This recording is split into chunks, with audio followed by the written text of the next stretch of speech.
বৈশাখী শোভাযাত্রা ঘিরে প্রস্তুতি চলছে ঢাকা বিশ্ববিদ্যালয়ের চারুকলায়। চারুকলা থেকে সরাসরি যুক্ত আছেন সহকর্মী মাহফুজা বৃষ্টি।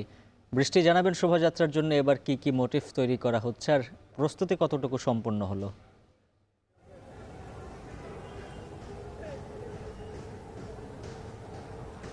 উজ্জ্বল, আমরা জানি যে বরাবরের মতো এবারও কিন্তু বৈশাখকে ঘিরে ঢাকা চারুকলা অনুষদের যে একটা প্রস্তুতি থাকে সেটা কিন্তু জোরে সোরে চলছে, কিন্তু একটু পার্থক্য দেখা যাচ্ছে। সেটা গত বছর আমরা দেখেছিলাম যে বৈশাখের যে মোটিভগুলো তৈরি হয়েছিল সেগুলো কিন্তু স্বৈরাচারদের মুখমণ্ডলের আদলে কিন্তু তৈরি করা হয়েছিল। সেই জায়গা থেকে তখন মানুষের মনে একটা ক্ষোভ, রাগ, দুঃখ, অবসাদ সবকিছু মিলিয়ে কিন্তু সেই জিনিসগুলো কিন্তু মোটিভের মাধ্যমে ফুটে উঠেছিল। কিন্তু এইবার কিন্তু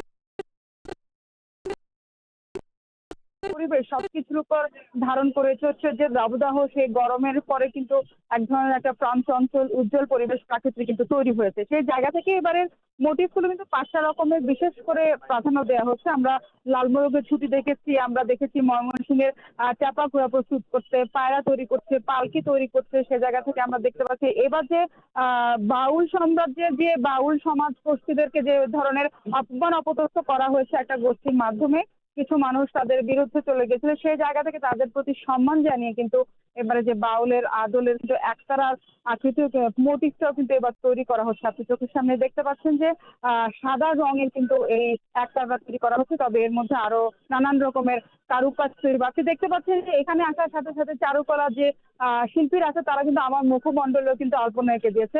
অতএব শুরু হয়ে গেছে গত কয়েকদিন ধরে বৈশাখের যে একটা আনন্দ, বাঙালির ঘরে ঘরে যে উৎসব পালিত হবে সেটা কিন্তু এই চারুকলায় আসলে কিন্তু একদম চোখে দেখার মতো। উজ্জ্বল, সবকিছু মিলিয়ে প্রস্তুতি শেষের দিকে, তবে কাজ যেন শেষ হয়েও শেষ হচ্ছে না। এই ছিল আমার কাছে সর্বশেষ প্রস্তুতি নিয়ে।